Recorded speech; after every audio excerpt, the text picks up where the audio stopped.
So class, now let's start with the topic that is material consume. Basically क्या होता है कि sir ये जो हमारे पास में नॉट फॉर प्रॉफिट ऑर्गेनाइजेशंस होते हैं, इसमें कुछ ना कुछ हम लोग डीलिंग या ट्रेडिंग करते हैं कुछ मटेरियल्स की।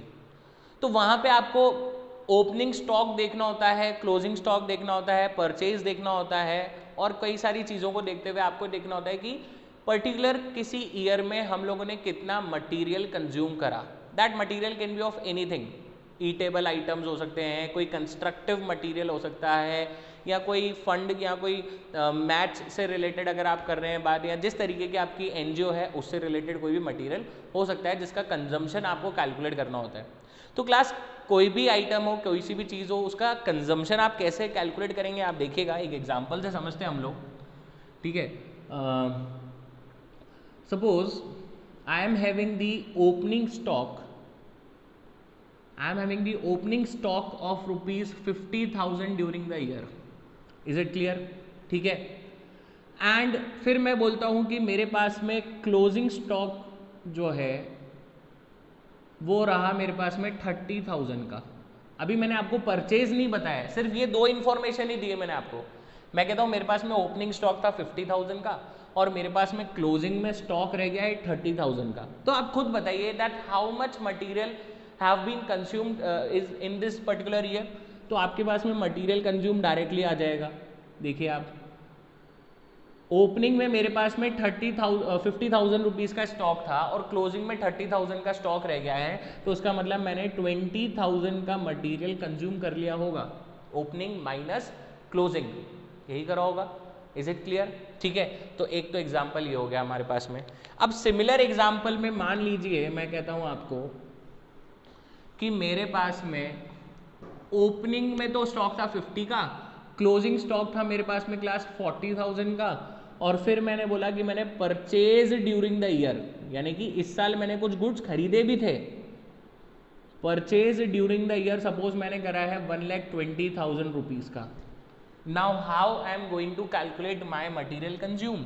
तो यहाँ पे मैं एक फॉर्मूला अप्लाई करूँगा, और वो फॉर्मूला होगा मेरे पास में ओपनिंग स्टॉक प्लस परचेज, और फिर आ जाएगा मेरे पास में minus closing stock. Is it clear? तो आप देखिए ओपनिंग में मेरे पास में स्टॉक कितना था 40,000 का, ड्यूरिंग द ईयर मैंने परचेज करा था 1,20,000 रुपीज़ का, तो टोटल स्टॉक कितना हो गया मेरे पास में 1,60,000 का। उस 1,60,000 रुपीज़ में से मेरे पास में क्लोजिंग में कितना बचा हुआ है अभी भी 40,000 रुपीज़ का। Is it clear? Sorry, opening में 50 था, फिर 120 परचेज करा तो 170 हो गया, और 40 वॉज माई क्लोजिंग स्टॉक। तो 170 माइनस 40, यानी कि मैंने इस साल 1,30,000 रुपीज़ का मटेरियल कंज्यूम करा है। ये हो जाता है अगर आपके पास में आपको परचेज दे रखा हो तो। क्लियर है? इसको स्टेटमेंट फॉर्म में भी आप कैलकुलेट कर सकते हैं, जैसे अभी मैंने स्टेटमेंट फॉर्म में कैलकुलेट करा, ठीक है, इक्वेशन फॉर्म में मैंने इसको कैलकुलेट करा, और आप इसको अपना लेजर बनाकर भी कैलकुलेट कर सकते हैं। क्लास लेजर बना के कैसे कैलकुलेट होगा आप वो भी देखिएगा, मैं आपको वो भी समझा देता हूँ, क्योंकि आपसे क्वेश्चन में लेजर ही मांग सकता है, और ये क्वेश्चन 3 मार्क्स में या फिर 6 मार्क्स में कंबाइन होकर आ जाता है कई बार। ठीक है, इंडिविजुअल क्वेश्चन 3 मार्क्स में आ सकता है, और साथ में 6 मार्क्स वाले टॉपिक में कंबाइन होकर भी आ सकता है ये टॉपिक। तो मान लीजिए अगर ये एक इन्फॉर्मेशन हमें दे रखी है, तो हम लोग क्या करेंगे, एक स्टॉक अकाउंट मेंटेन करेंगे। हम लोग स्टॉक अकाउंट आप बनाएंगे, इसमें ओपनिंग स्टॉक आप लिख लेंगे यहाँ पे, that is your to balance brought down, और वो है हमारे पास में क्लास 50,000 रुपीज़ का। और फिर उसके बाद में क्लोजिंग में आ जाएगा आपके पास में by balance carried down which is of ₹40,000। ये तो आपने ओपनिंग और क्लोजिंग लिख लिया, ठीक है। और आप अपनी परचेज कहाँ पे लिखते हैं, इस तरफ, तो यहाँ आप लिख लेंगे अपनी टू परचेज। कितना है आपका परचेज? 1,20,000 का। तो जो बैलेंसिंग फिगर आपका आएगा उसको आप क्या बोल लोगे, material consumed by material consumed. देखिए कितना आ रहा है, यहाँ का टोटल लगाते हैं तो ये आ जाएगा 1,70,000। Is it clear? और यहाँ का भी टोटल 1,70,000 ये होना चाहिए था हमारे पास में। तो by balancing figure material consume कितना आ गया हमारे पास में, 1,30,000।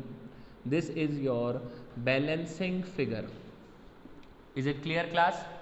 ठीक है, समझ में आ गई आपको बात? इंफॉर्मेशन के अकॉर्डिंगली डील करा हम लोगों ने। अब इसके साथ में आप एक चीज और देखिएगा, आपको कई बार ये जो परचेज वाला अमाउंट है ये डायरेक्टली गिवन नहीं होता। This purchase is not provided to you directly. उसकी जगह पर आपको क्या दे रखा होता है, आप देखिएगा, आपको दे देंगे opening creditors. Opening creditor suppose थे क्लास, मैं कहता हूं मेरे पास में ओपनिंग क्रेडिटर्स से 60,000 रुपीज के, ठीक है, और फिर मुझे बोला गया कि मेरे पास में क्लोजिंग क्रेडिटर्स थे सपोज मेरे पास में, आप ले लीजिए 40,000 रुपीज के। Is it clear? और मैंने पेमेंट करी है इस साल, payment during the year, payment made during the year, वो सपोज मैंने करा है क्लास 1,50,000 का, मैंने इसको पेमेंट भी करा है। इस तरीके की इंफॉर्मेशन दे रखी। देखिए ओपनिंग स्टॉक दे दिया, क्लोजिंग स्टॉक दे दिया, ओपनिंग क्रेडिटर्स दिए हैं, क्लोजिंग क्रेडिटर्स दिए हैं, और payment made during the year. Creditors की क्यों बात कर रहे हैं हम लोग? क्योंकि हमें परचेज कैलकुलेट करना है। तो जो परचेज आप अपना ओपनिंग स्टॉक वाले अकाउंट में मेंशन कर रहे हैं, that purchase will now be calculated as the balancing figure from your creditors account. So in this case you have to prepare your 2 ledger accounts। आप देखिएगा सॉल्यूशन कैसे करेंगे हम लोग, ठीक है। तो हमें 2 लेजर मेंटेन करने। पहला लेजर आप बनाएंगे अपना स्टॉक अकाउंट। क्लियर हो गई बात? आप अपना स्टॉक अकाउंट बनाएंगे, इसमें आप लिख लेंगे अपना to balance brought down. Opening stock कितना है आपके पास में? 50,000 का ओपनिंग स्टॉक है। और क्लोजिंग स्टॉक कितना है आपके पास में? By balance carried down, that is of ₹40,000। अब इसको क्लोज अभी नहीं करेंगे, एक अकाउंट और मेंटेन करेंगे जिसको हम बोलेंगे क्रेडिटर्स अकाउंट। तो देखिए creditors are liability for an organisation. Liability का नेचर क्रेडिट होता है, तो ओपनिंग बैलेंस क्रेडिट कॉलम में जाएगा। तो यहाँ पर हम लिखेंगे हमारा opening balance and that is by balance brought down, वो है 60,000 रुपीज़। और फिर क्लोजिंग बैलेंस लिख लेंगे तो ये आ जाएगा टू बैलेंस कैरिड डाउन, जो कि है 40,000 रुपीज़ का। क्लियर हो गई बात यहाँ पे? ठीक है। और फिर आपको बोला गया था कि हमने पेमेंट करा था 1,50,000 का। अब अगर आप पेमेंट करते हैं तो जर्नल एंट्री क्या बनती है क्लास? क्रेडिटर्स को आपने पे करा है, जर्नल एंट्री क्या बनेगी? क्रेडिटर नाम की लाइबिलिटी खत्म हो गई डेबिट, और कैश नाम की एसेट खत्म हो गई क्रेडिट। तो एंट्री बनेगी हमारे पास में creditors account debit to cash. तो यहाँ पे आप देखिए क्रेडिटर्स अकाउंट, ये आपका डेबिट साइड है और ये आपका क्रेडिट साइड है। Creditors account debit to cash 11th class का बेसिक है class. Creditors account debit to cash कितना है? 1,50,000 रुपीज़ का है ये, ठीक है। इनकम्प्लीट रिकॉर्ड्स 11th क्लास में देखा था हम लोगों ने, सेम चीज़ें हैं, ठीक है। तो 1,50,000 का आपका पेमेंट हो गया। अब आप अकाउंट को क्लोज करेंगे तो 1,90,000 का टोटल आ रहा है, इधर भी 1,90,000 का टोटल आना चाहिए। तो बैलेंसिंग फिगर कितना आया आपके पास? आप देखिए 1,30,000 का बैलेंसिंग फिगर आया क्रेडिटर्स के कॉलम में। तो ये क्या मान लिया जाएगा? परचेज मान लिया जाएगा। हमने ड्यूरिंग द ईयर परचेज करा होगा 1,30,000 रुपीज़ का, तो इसको हम बोलेंगे बाय परचेज। और ये कैसे आया हमारे पास में? इस बार बैलेंसिंग फिगर से आया ये। क्लियर हो गई बात? और इस बाय परचेज को आप अपना कहाँ पे रिकॉर्ड कर लेंगे? स्टॉक में रिकॉर्ड कर लेंगे। तो यहाँ पर अब आ जाएगा आपके पास में टू परचेज कितना है? 1,30,000। और यहाँ के बैलेंसिंग फिगर से आपके पास में क्या आ जाएगा? देखिए इधर का टोटल 1,80,000, तो इधर का भी टोटल आना चाहिए था 1,80,000। तो बैलेंसिंग फिगर कितना आ गया अपने पास में class? 1,40,000। And this particular balancing figure will be treated as your by material consumed during the year, और ये है हमारा बैलेंसिंग फिगर। सो ये भी एग्जाम्पल है आपके पास में, जब आपको ओपनिंग क्रेडिटर, क्लोजिंग क्रेडिटर और पेमेंट दे रखा हो तो आप इसको सॉर्ट आउट कर सकते हैं। आपको 2 लेजर मेंटेन करने हैं, पहले ओपनिंग क्लोजिंग बैलेंसेस लिख लीजिए, पेमेंट दोनों अकाउंट को एक साथ मेंटेन करेंगे, दोनों में ओपनिंग क्लोजिंग बैलेंस लिख लीजिए। फिर क्रेडिटर्स को पहले कंप्लीट करके परचेज निकाल लीजिए बैलेंसिंग फिगर से, इस परचेज को स्टॉक में लिख लीजिए, और फिर बैलेंसिंग फिगर से अपना मटीरियल कंज्यूम कैलकुलेट करेंगे। Is it clear? ठीक है, इतना ही है मटेरियल कंज्यूम में। एक एडिशनल डिटेल और आ जाती है हमारे पास में, जिसमें वो एडवांस भी दे देगा आपको। Advance paid to the suppliers, उसका भी ओपनिंग और क्लोजिंग दे देगा। तो ध्यान रखिएगा क्लास की एडवांस आपके लिए होती है असेट, ठीक है, उसका भी लेजर आप बना के उसको ओपनिंग बैलेंस पे लिख दीजिए टू साइड में और क्लोजिंग बैलेंस लिख दीजिए बाय साइड में, और उसको या फिर आप डायरेक्टली अपने क्रेडिटर्स में भी एडजस्ट करवा सकते हैं। एडवांस अगर आपने कोई दे रखा होगा तो वो डेबिट साइड में और क्रेडिट साइड में आ जाएगा, परचेज आपका बैलेंसिंग फिगर आ जाएगा। Is it clear? We are having some very good illustrations on this as well. Illustration number 17 है, 16 है और इलस्ट्रेशन नंबर 18, 19, इन सभी चीज़ों के ऊपर यही टॉपिक्स पे बात हो रखी है।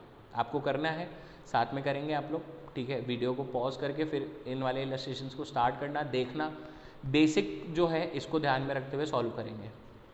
चलिए, सो now let's move towards the last topic of this chapter and that is the financial statements to be prepared। तो फाइनेंशियल स्टेटमेंट जो आपको यहाँ पे प्रिपेयर करनी होती है, एक बार हम लोग उसकी तरफ देख लेते हैं क्लास। देखिए, फाइनेंशियल स्टेटमेंट जब हम 11th क्लास में बनाते थे, वहाँ पर आप बनाते थे अपना trading and profit and loss account and your balance sheet. Clear है बात? तो सिमिलरली क्लास आपको यहाँ पर भी यही कुछ चीज़ें बनानी है। आपको बनाना है, अपनी बैलेंस शीट बनानी है आपको, और आपको ट्रेडिंग एंड P&L बनाना है। लेकिन यहाँ पे ट्रेडिंग एंड P&L का नाम जो है वो है income and expenditure.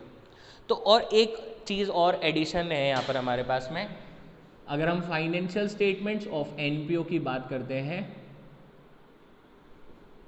Financial statements of NPO, तो आपको तीन चीज़ें मिनिमम प्रिपेयर करनी होती है क्लास। एक तो होता है आपके पास में आपकी ओपनिंग बैलेंस शीट, क्योंकि this is not provided to you in the question.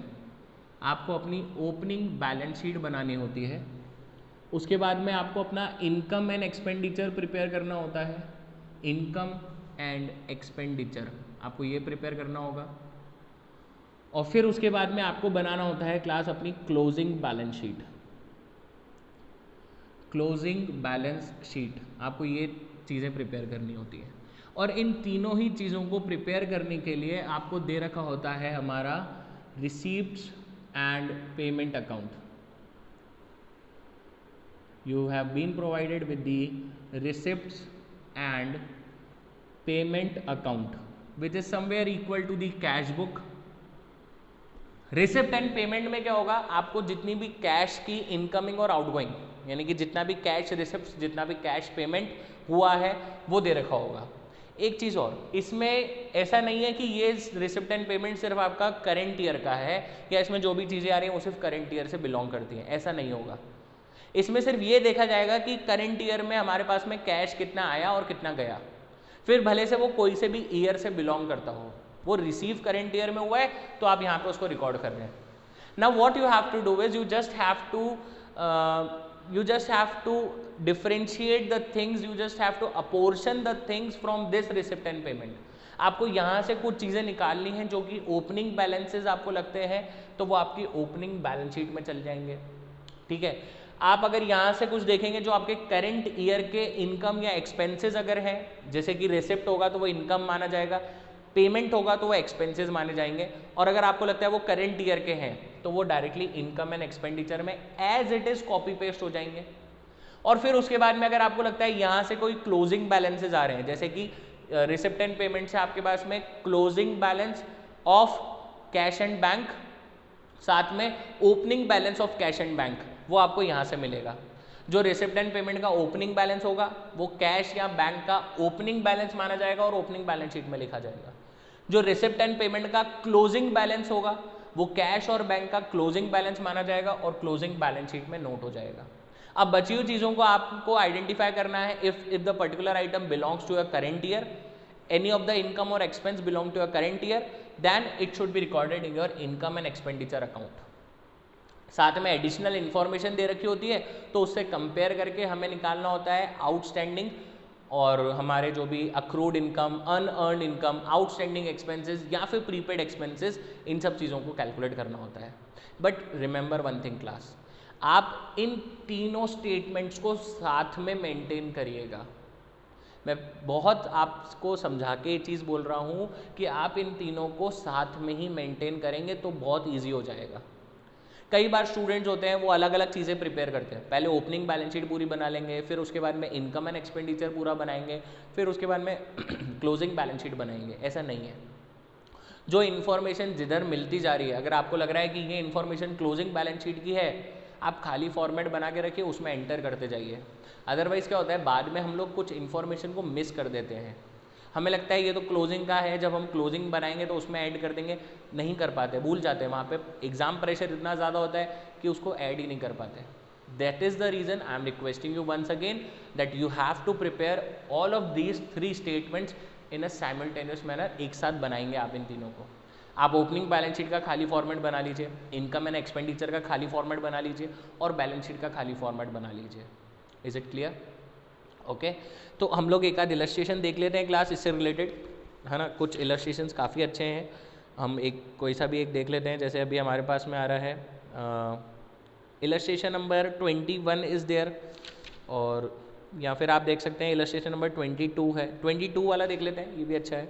22 वाला इलस्ट्रेशन देख लेते हैं हम लोग, ठीक है। And I have provided you some of the basic illustrations also, आप उसको भी सॉल्व करना साथ में। So now let's work on illustration number 22। बिना पढ़े आप डायरेक्टली अपनी 3 चीज़ों के खाली स्टेटमेंट्स बना लीजिए, जैसा मैंने अभी आपको बताया। सबसे पहले आप अपना ओपनिंग बैलेंस शीट बनाएंगे, उसके लिए आपको डेट की रिक्वायरमेंट रहेगी। तो डेट देखिएगा आपको क्या क्या प्रोवाइडेड है इन्फॉर्मेशन में। From the following receipts and payment account of sonic club and from the given additional information prepare income and expenditure account for the year ending 31st March 2015 and the balance sheet as at date। अब आप देखिए, इसने हमें opening balance sheet बनाने के लिए नहीं बोला, लेकिन हमें opening balance sheet by default बनानी पड़ती है। क्यों? क्योंकि हमें वहाँ से बैलेंसिंग फिगर से हमारा ओपनिंग कैपिटल रिसीव होता है, वो क्वेश्चन में दिया हुआ नहीं होता। तो वो ओपनिंग बैलेंस शीट बनाने से बैलेंसिंग फिगर से ओपनिंग कैपिटल मिलता है, जो हम हमारी क्लोजिंग बैलेंस शीट में लिखना होता है। क्लियर है? इसलिए ओपनिंग बैलेंस शीट बनाना बहुत ज़रूरी है। तो डेट आ रही है क्लास हमारे पास में 31 मार्च 2015, ये क्लोजिंग डेट है। तो ओपनिंग डेट क्या आ जाएगी हमारे पास? 31 मार्च 2014। तो आप देखिए, स्टार्ट कर रहे हैं हम लोग यहाँ पे। पहले एक बैलेंस शीट हम लोग बनाएंगे। Balance sheet as on date 31 March 2014। आप तो एक को तो ये चीज़ प्रिपेयर करना होगा आपको। यहाँ पे assets amount in rupees and your liabilities amount in rupees. Is it clear? साथ में मैं यहाँ पर एक क्लोजिंग बैलेंस शीट भी बना देता हूँ क्लास। वैसे तो पहले इनकम एंड एक्सपेंडिचर बनाना है इन दोनों के बीच में, but I just prepare income and expenditure over that side, इसलिए मैं यहाँ पे बैलेंस शीट बना रहा हूँ। आप अपना इसी फॉर्मेट में वर्क करेंगे, पहले balance sheet, opening balance sheet, फिर इनकम एंड एक्सपेंडिचर, फिर क्लोजिंग बैलेंस शीट। क्लियर है? तो ये आएगा एज ऑन डेट 31 मार्च 2015, ये आपकी क्लोजिंग डेट हो जाएगी class. So this will be the assets amount, और ये आ जाएगा liabilities and then amount in rupees. Clear है? और फिर आपको एक इनकम एंड एक्सपेंडिचर बनाना है, तो आप बनाएंगे income and expenditure for the year ending 31 मार्च 2015, ये आ जाएगा। इसका भी फॉर्मेट लेजर वाला ही है। डेबिट कॉलम पे लिखेंगे हम हमारे expenses amount in rupees and then income और अमाउंट इन रुपीज़। और ये जो साइड है मेरे पास में नीचे इधर, ये मेरी एक वर्किंग नोट के लिए मैंने रख लिया है थोड़ा सा। अकाउंट्स में विदाउट वर्किंग नोट कुछ भी पॉसिबल नहीं है, ये ध्यान में रखिएगा हमेशा। चलिए स्टार्ट करते हैं हम। सो पहले जैसा कि मैंने बोला, रिसिप्ट एंड पेमेंट का जो ओपनिंग बैलेंस है वो आपका ओपनिंग बैलेंस शीट के अंदर कैश और बैंक का काम करेगा। तो आप देखिए इलस्ट्रेशन नंबर 22, यहाँ पर हम लोग सोनिक क्लब लिमिटेड के बारे में पढ़ रहे हैं। आपके पास में इस नाम से आप ढूंढ लीजिएगा illustration. To balance brought down दे रखा है आपको 1,90,000 का, टू बैलेंस ब्रॉट डाउन है 1,90,000 का, तो ये आपका कैश इन हैंड हो जाएगा, कैश इन हैंड 1,90,000, एक तो ये हो गया, ठीक। और उसी के साथ में क्लास आपको क्लोजिंग बैलेंस दे रखा है 1,60,000 का, रिसिप्ट एंड पेमेंट का, तो ये क्लोजिंग बैलेंस शीट का कैश इन हैंड बन जाएगा, कैश इन हैंड 1,60,000, ये आपका क्लोजिंग बैलेंस शीट का हो गया। सबसे पहले तो ये दो काम कर लीजिए आप, ठीक है। उसके बाद हमें क्लोजिंग कुछ डिटेल दे रखी है ओपनिंग बैलेंस शीट के लिए, उसे कंप्लीट करेंगे। Stock of sports material on 31 March 2014 was ₹3 lakh. आपको स्टॉक दे रखा है आपके स्पोर्ट्स मटेरियल का ओपनिंग स्टॉक, तो यहाँ पर आ जाएगा आपके पास में स्टॉक ऑफ स्पोर्ट्स मटेरियल, और ये दे रखा है क्लास आप लोगों को 3 लाख रुपीस का। फिर बोला 31 मार्च 2015 का भी दे रखा है, स्टॉक ऑफ स्पोर्ट्स मटेरियल, ये क्लोजिंग का कितना दे रखा है आपको 6,50,000 का, तो ये यहाँ पर आ जाएगा क्लोजिंग वाले में, असेट साइड पे स्टॉक ऑफ स्पोर्ट्स मटेरियल आ जाएगा। Is it clear?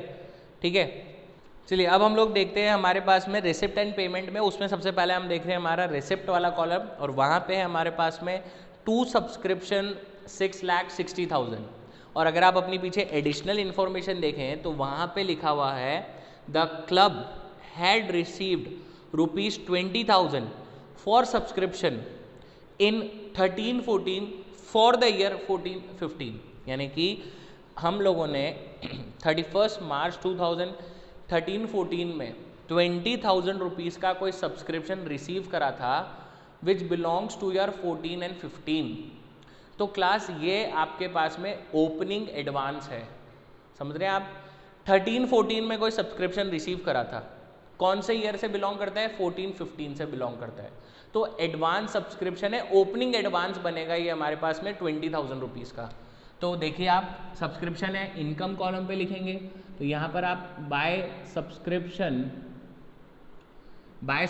कितना है हमारे पास 6,60,000, और ओपनिंग एडवांस है, तो ओपनिंग एडवांस को आप क्या करेंगे यहाँ पर ऐड कर देंगे, ऐड एडवांस, आप चाहे तो ओपनिंग एडवांस लिख सकते हैं, अमाउंट कितना है 20,000 का है, तो नेट सब्सक्रिप्शन कितना आ जाएगा आपके पास में 6,80,000 रुपीज़ का एक्चुअल सब्सक्रिप्शन की इनकम है हमें करंट ईयर में।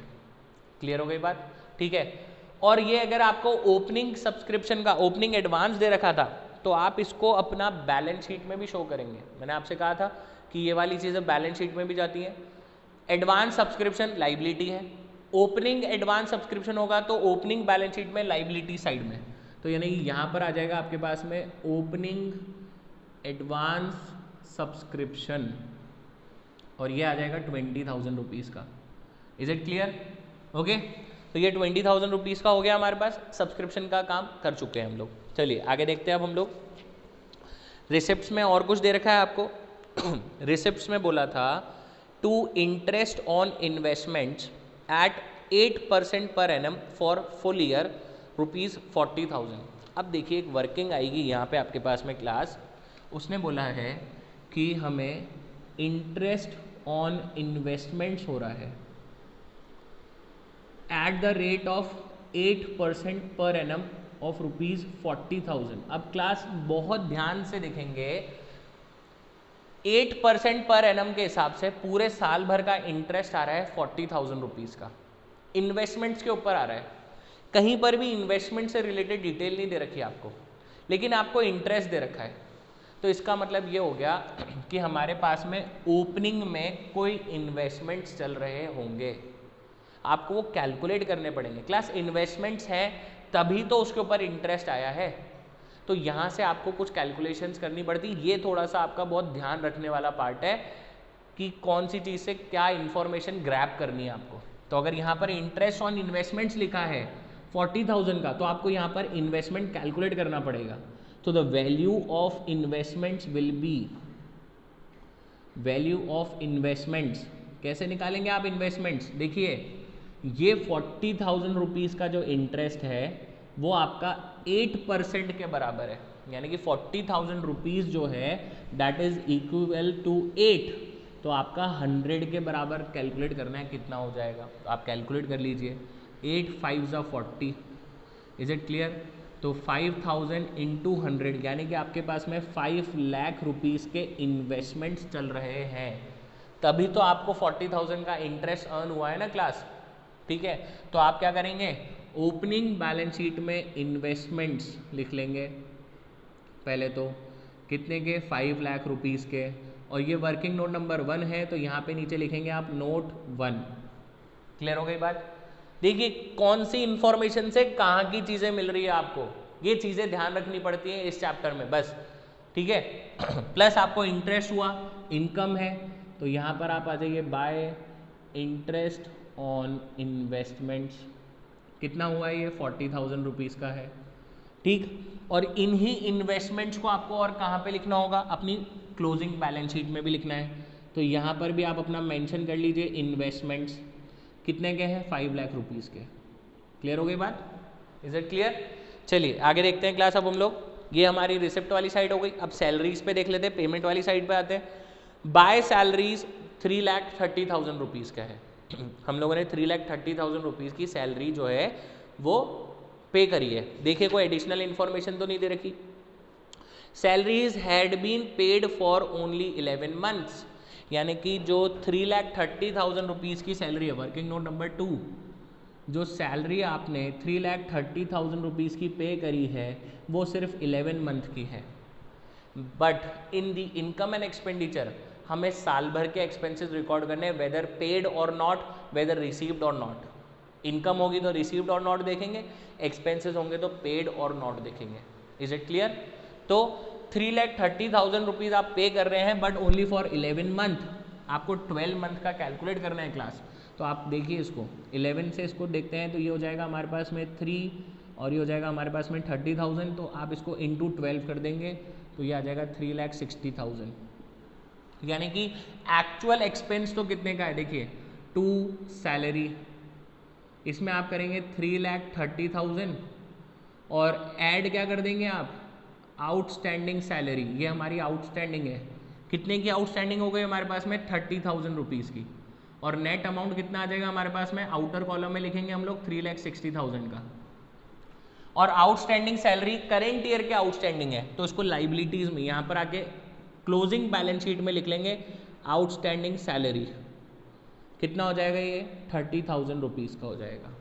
इसीलिए मैंने आपको कहा था कि सारे फॉर्मेट्स को साथ में मेंटेन करेंगे। अभी अगर हम क्लोजिंग बैलेंस शीट नहीं बना रहे होते तो आप क्या सोचते हैं कि इसको हम बाद में लिख लेंगे, और ये लिखना भूल जाते हैं अपन। क्लियर हो गई बात? इस तरीके से वर्किंग होगी class, purely based on financial statements of class 11th। ऐसा कि ऐसा ही है, यही काम हम लोग वहाँ पर भी करते हैं with financial statement with adjustments वाला जो चैप्टर है सेम है। ठीक है आगे देखते हैं और क्या दे रखा है आपको पेमेंट्स में, और दो रखा है उसने बाय स्पोर्ट्स मटेरियल, यानी कि 4 लाख रुपीज़ के स्पोर्ट्स मटेरियल हमने और परचेज भी करे हैं। तो आप देखिएगा क्लास, आपको ओपनिंग स्टॉक दे रखा था स्पोर्ट्स मटेरियल का, आपको क्लोजिंग स्टॉक दे रखा था स्पोर्ट्स मटेरियल का, और आपको परचेज दे रखा था। तो आप क्या चीज़ कैलकुलेट करेंगे, sports material consumed during the year, ये आपको कैलकुलेट करना पड़ेगा to be shown in this income and expenditure. Is it clear? Now I request you all over here to just pause the video और आप इसको अच्छे से पूरा नोट कर लीजिए यहाँ तक, स्पेशली इस वर्किंग को नोट कर लीजिए because I have to rub this part. Is it clear? चलिए now what you have to do is you just have to calculate your sports material consumed. This is our working note going on, and right now we are on our third working note.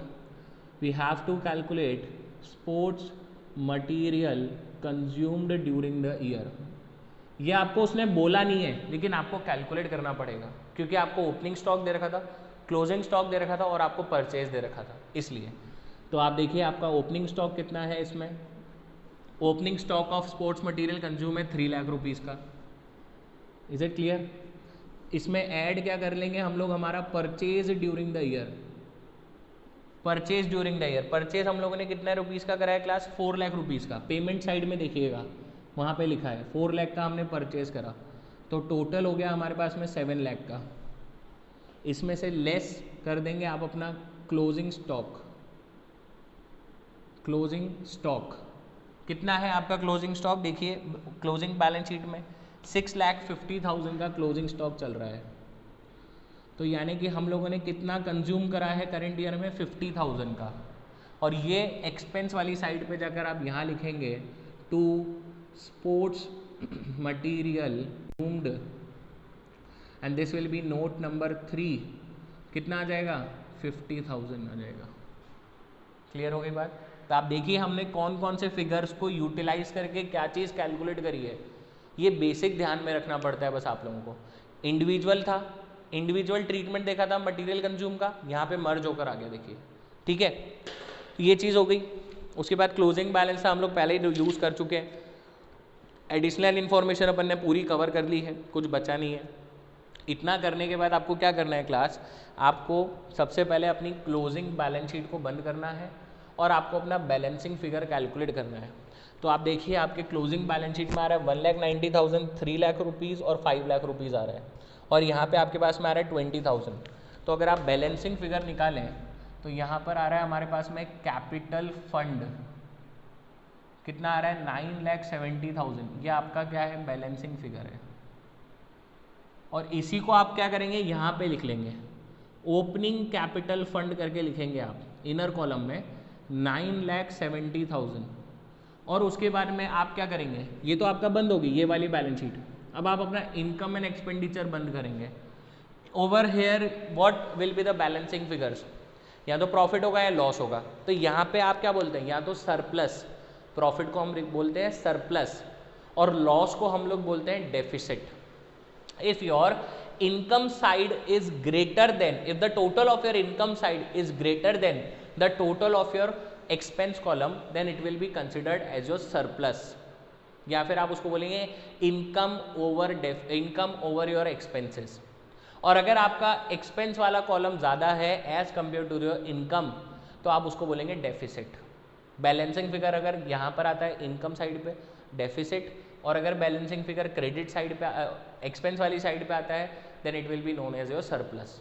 Surplus का मतलब profit और deficit का मतलब loss, ये बोल सकते हो आप। बस नाम चेंज कर दिए क्योंकि प्रॉफिट मोटिव ऑर्गेनाइजेशन नहीं है, नॉट फॉर प्रॉफिट ऑर्गेनाइजेशन है। ठीक है, और सरप्लस अगर होगा तो वो कैपिटल में ऐड हो जाएगा, और अगर आपके पास में डेफिसिट होगा तो वो आपकी कैपिटल में लेस हो जाएगा। तो आप देखिए यहाँ पे हमारे पास में आ रहा है सरप्लस विच इज़ ऑफ ₹3,10,000। जब आप इसको क्लोज करेंगे तो आपके पास में 3,10,000 रुपीज़ का आ जाएगा सरप्लस। बैलेंसिंग फिगर है ये, दोनों साइड का टोटल लगा के आप बैलेंसिंग फिगर कैलकुलेट करें, और इस सरप्लस को आप यहाँ पर आके ऐड कर देंगे 3,10,000 को, तो आपके पास आपकी क्लोजिंग कैपिटल आ जाएगी, जो कि हो रहा है समवॉट 12,80,000 का। 12,80,000 का आपका टोटल आ जाएगा। और ये चीज़ करने के बाद में आपकी जो बैलेंस शीट है that should be automatically closed. अगर ये बैलेंस शीट आपकी ऑटोमेटिकली क्लोज हो जाती है तो इट मीन्स आपका सॉल्यूशन एकदम परफेक्ट है, एकदम करेक्ट है। एंड यही रीज़न है कि मैंने आपसे कहा है आप अपने सारे तीनों चीज़ों को एक साथ मेंटेन करके चलेंगे, तभी ही वो चीज़ पॉसिबल है। अगर आपने सोचा कि बची हुई चीज़ों को बाद में लिख लूँगा, बैलेंस शीट बाद में बना लूँगा, कभी भी सॉल्यूशन सही नहीं हो पाएगा, और अगर होगा भी तो it will take lots of time और एक्यूरेसी लेवल कम हो जाएगा। Is it clear? So in this manner, by using the receipt and payment account and by using the additional information, by comparing the things and by using a little bit basic of your class 11th NPO financial statements will be prepared। Clear है बात यहाँ तक? ठीक है, I hope the chapter is clear. मेरी side से chapter over है, आपको इलस्ट्रेशंस करने हैं। We are having some very good illustrations. 6 marks का क्वेश्चन आएगा, 3 मार्क्स का क्वेश्चन आएगा और 1 मार्क्स का क्वेश्चन आएगा। 10 मार्क्स का चैप्टर है which provides a good weightage for your board exams। Ignore नहीं करना है, पढ़ेंगे आप उसको। Okay, so stay home, stay safe, thank you.